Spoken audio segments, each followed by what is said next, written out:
Hey, everybody, and welcome back to the Sales Copyright and Content Marketing Hacks podcast. I'm your host, Jim Edwards, along with my trusty co-host and podcast producer, Mr. Stu Smith. Welcome, Stu. Thank you, Jim.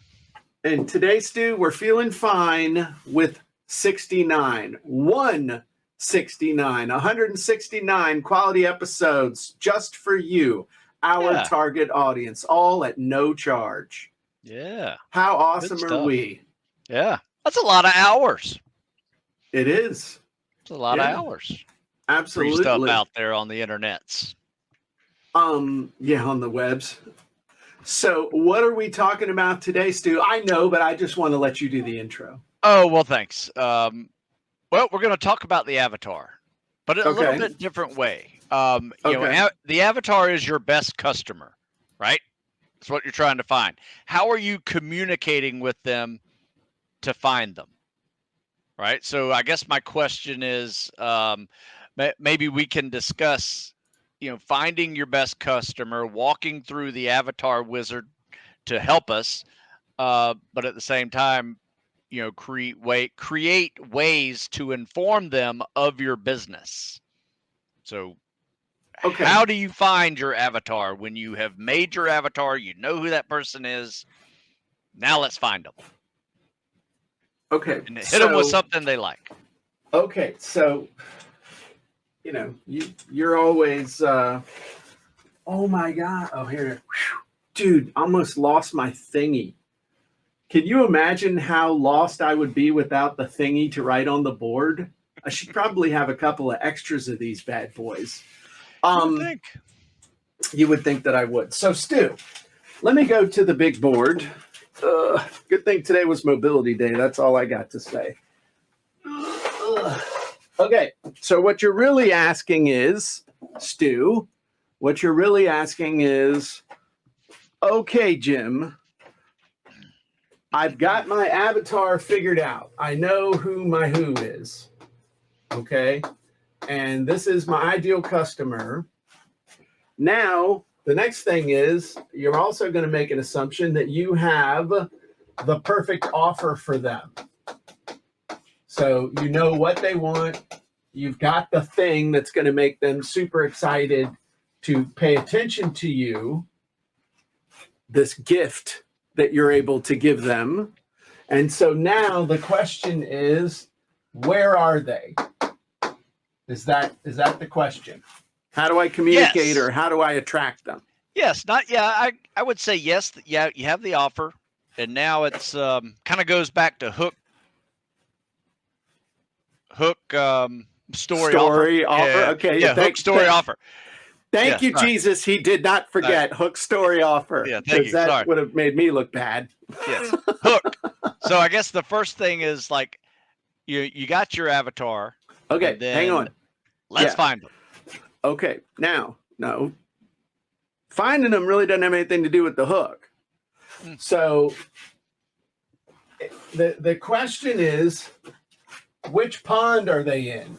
Because we got to go find the pond that they're in. So where are they? And depending on where they are is going to dictate what type of hook you're going to use in order to attract them.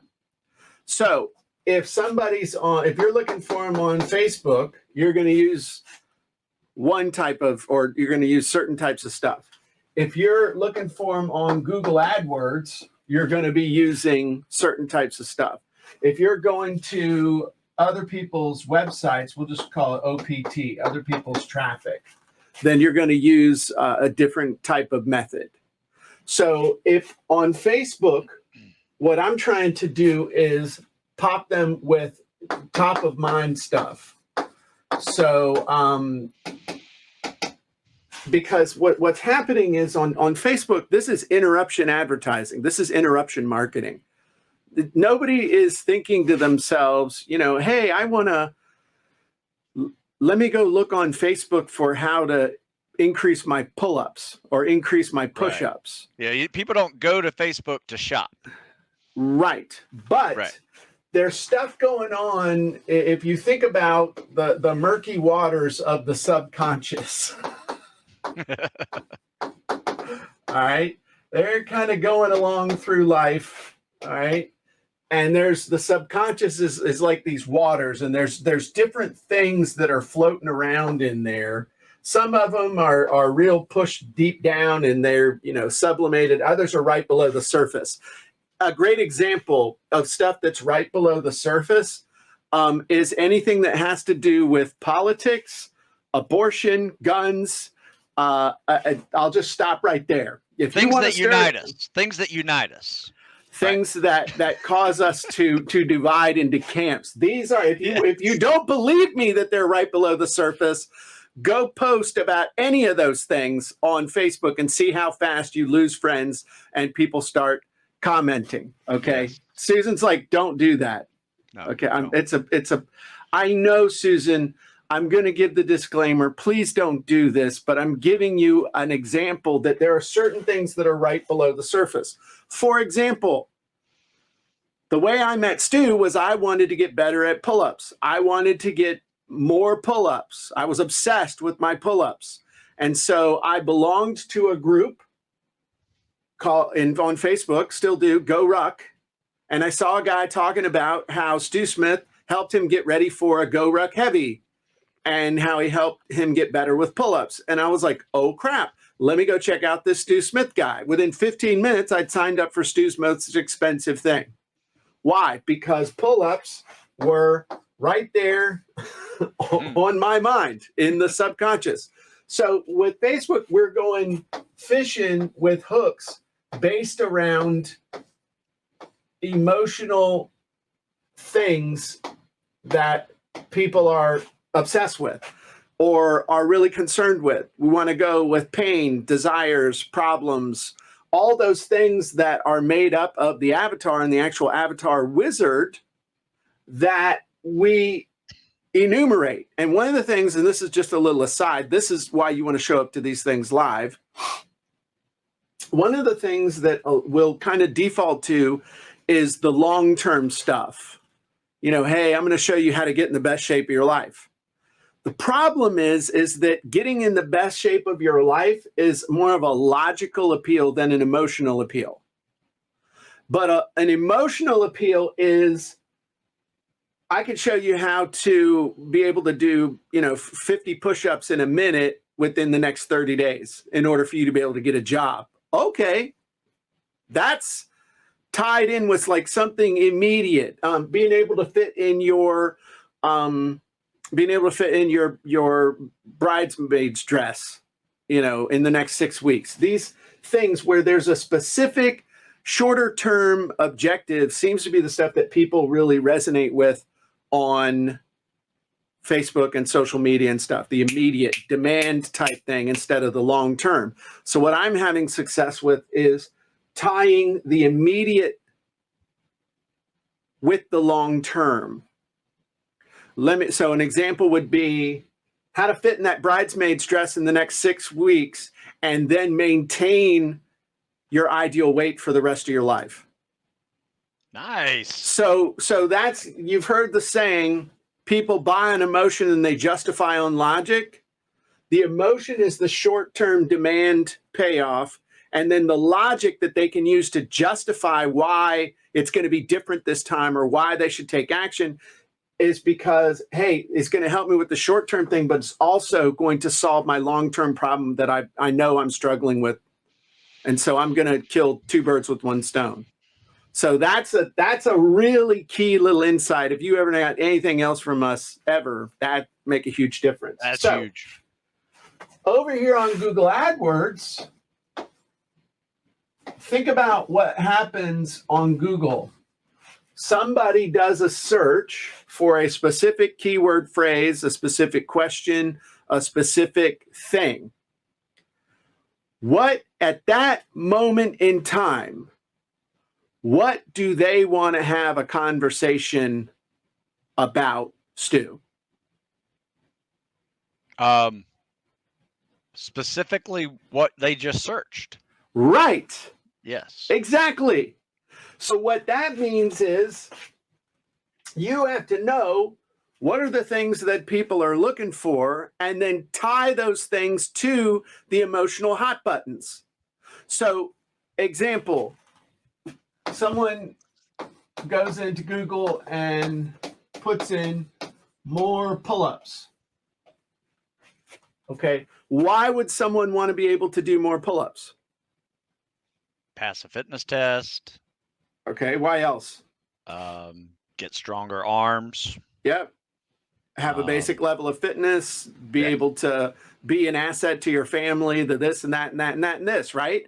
So now when you hook them with the ad that, you know, more pull-ups, question mark, Navy SEAL shows you how to max any test. Like, well, crap. Okay, oh yeah, I want to be able to do more pull-ups. Maxing a test, Navy SEAL, that sounds good. Let me click it. Now, the big thing here is where most people screw this up with their Google AdWords is they'll start a conversation here and then they try and change the conversation here.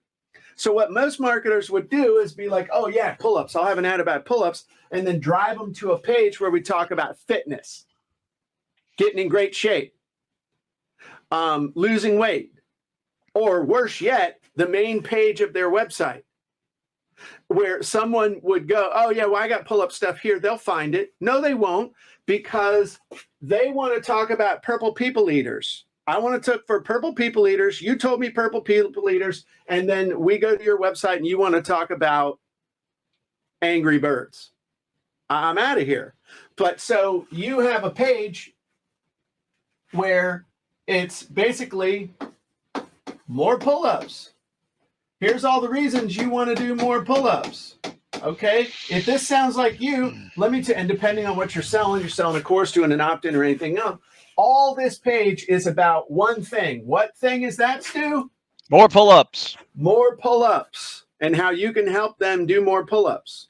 So knowing your avatar and why they want to be able to do more pull-ups, linking it to all the things of fitness, family, job, excelling, being a part of an elite force, or knowing that you could be if you wanted to. I mean, that's what I did for years was I took those PT tests in order to compare myself with these 18, 20, 21-year-old kids. And when I give you my scores and you're like, dang, there's 18-year-olds would like to have this. I'm like, I know. Yeah, I know. It's a good feeling. I mean, there's ego. Yeah. So knowing the avatar and then knowing the place where you're going to try and hook them is going to dictate how you use that avatar in order to hook these people, what story you tell them, and what offers you make. Does that make sense? Yes. And so that applies to everything, other people's websites, affiliates, stuff like that. Hey, you going out to guys that, for example, like on Instagram, you told me that you're doing some stuff with guys that have huge followings that don't focus on what you focus on. And so you went to them and said, hey, here's the avatar. Here's who I'm helping. I know you're helping. Some of those people you help too, but you don't want to deal with this area with them. Let me do that. And they're like, hell yeah. 300,000 followers or whatever. And all of a sudden you're getting 1,000 new followers a day or something like that by understanding your avatar and knowing the message to give not only to the people, the avatar, but the other people who are targeting the same avatar or who have access to them. It's funny because I went to these guys that have pretty big, former SEALs and special ops guys that have these, and they mainly do like shooting courses or, something else, not really into selling fitness. Right. And I said, hey, I know you're going to get a lot of fitness questions, and some of them are really stupid, right? They're really uninformed questions. Just send them to me. Don't waste your time trying to converse with them. Just send them to me. I'll take care of them. Right. And it has been really fun watching that little quick growth of followers on those pages. So anyway, hey, something I like to do, Jim, with the avatar, and I know I've discussed this in previous shows, but if you're new and you haven't seen it, the avatar wizard that Jim has in content marketing. Jim Edwards Premium. Sorry, yeah, the Jim Edwards. Well, they're in both. The Avatar Premium. is in Jim Edwards Method Premium. It's in Funnel Scripts. It's in Content Marketing Scripts. It's everywhere because it's the foundation for everything that we do. Absolutely. And if you can get these, some of these scripts and wizards are Avatar enabled now, and just saves you so much more time. But what I did with the Avatar is I wrote an article with it. And because I looked at what it spit out, and it was really good, as far as the content of that article. The aspiring special operations candidate. That is it. And then I went to Gary Halbert's headlines and found a good Gary Halbert headline from the wizard you made of his stuff, and combined it to create this. And let me just share my screen real quick. Okay. And came up with the title, "Have you ever seen a Spec Ops candidate cry?" And that thing crushed. Oh my God. Crushed on social media. Less than 2 years ago. It's still kicking. And don't shatter your Spec Ops dreams. I used some pictures from one of my friends who's a former SEAL photographer, and plugged him as well. And he's just listed the mistakes that people make when they're going through this type of training, and try to help them not get to this point. Right. And I just did that with everything from what that Avatar wizard spit out. It's a direct article from that wizard. And it really helped me kind of better understand how to, like you said, hook them with emotion, but sell them with, some logic. Sure, absolutely. Well, and hook them with emotion, sell them with emotion, but then help them to justify what they're doing with the logic that this is going to help them in the long term. Because everybody is super concerned about the short term. Yes, we know. I mean, if everybody was concerned about the long term, nobody would smoke. Everybody would be at their ideal weight. Everyone would save for retirement. Okay, come on, think about this. Yeah, good point. It's not no one. Well, let me rephrase that. A huge percentage of people know they should focus on the long term, but are only fixated on the short term. So if you can couch the two, then it basically helps them procrastinate. Think about it. If I tell you, I'm going to show you how to get into that wedding dress and how you can stay fit for life. Oh my God, this is great. I might stick with this. It's up to you, but it's tying that short-term thing with the long-term thing, and they can justify it. So I think that's a huge distinction. So anyway, I don't know what else we need to say. I mean, other than the cool thing about the Avatar Wizard, no matter where you get access to it, is it really helps you to define all of your ideal customers' hot buttons. And then, you put in the brain sweat once, and then you don't have to constantly try and keep this stuff top of mind all the time, because it's almost like the scripts become a second brain for you and make it easy for you to then plug those into the frameworks that work. And Anna said, did you use the story output from the Avatar Wizard? And I think you used part of it.